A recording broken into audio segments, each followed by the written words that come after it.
Congress party సారథ్యంలోని Telangana ప్రభుత్వం కులగణనను ఓ game changer అని భావిస్తుంది. బడుగు బలహీన వర్గాల బంగారు భవిష్యత్తుకు బాట అని ప్రకటిస్తున్నారు.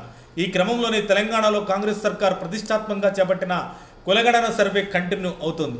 తొలి దశలో భాగంగా కుటుంబ యజమాని ప్రాథమిక వివరాలతో ప్రతి ఇంటికి స్టిక్కర్లు అంటించే కార్యక్రమం ముగిసిన అనంతరం సమగ్ర కుటుంబ సర్వే ప్రారంభమైంది. దీంతో కాంగ్రెస్ ప్రభుత్వాన్ని చిక్కుల్లో పెట్టేందుకు బీజేపీ బీఆర్ఎస్ నేతలు కులగణన సర్వేస్ను తప్పుడు ప్రచారం చేస్తూ ప్రజల్లో తప్పుడు సంకేతాలు ఇస్తున్నారు. ఈ క్రమంలోనే ఈ సర్వేపై స్పందించిన మాజీ ముఖ్యమంత్రి నాదెండ్ల భాస్కర్రావు మాట్లాడుతూ తెలంగాణ రాష్ట్ర ప్రభుత్వం కులగణన పేరుతో గ్రామాల్లో అలజడి సృష్టించవద్దని ఉమ్మడి ఆంధ్రప్రదేశ్ మాజీ ముఖ్యమంత్రి నాదెండ్ల భాస్కర్రావు కోరారు. కులాల సేకరణకు ఇతర విధానాలు కూడా ఉన్నాయన్నారు.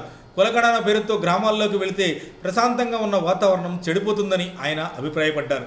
సీఎం రేవంత్ రెడ్డి సర్కార్ చేస్తున్న కులగణనపై హైదరాబాద్లోని తన నివాసంలో నాదెండ్ల తన అభిప్రాయాలను మీడియాకు తెలిపారు. కులగణన పేరుతో ప్రభుత్వం ఏం చేయబోతుందో స్పష్టంగా ఎందుకు చెప్పడం లేదని ప్రశ్నించారు. ఇప్పటికే సుప్రీంకోర్టు 50% రిజర్వేషన్లపై ఆదేశాలు ఇచ్చిన తర్వాత మళ్లీ కొత్తగా కులగణన చేయడంలో అంతర్యం ఏముందని ఆయన ప్రభుత్వాన్ని అడిగారు. పట్టణాల ప్రజల్లో కుల ప్రస్తావన పెద్దగా పరిగణలోకి తీసుకోరని వెల్లడించారు. పల్లెలో మాత్రం కుల వ్యవస్థ ఇంకా బలంగానే ఉందని, ఈ సున్నితమైన అంశంపై ప్రభుత్వం జాగ్రత్తగా వ్యవహరించాలని నాదెండ్ల హితవు పలికారు. అలాగే ముఖ్యమంత్రిగా రేవంత్ రెడ్డి సమర్థవంతమైన పాలన అందించేందుకు గట్టిగానే ఆరాటపడుతున్నాడని తెలిపారు.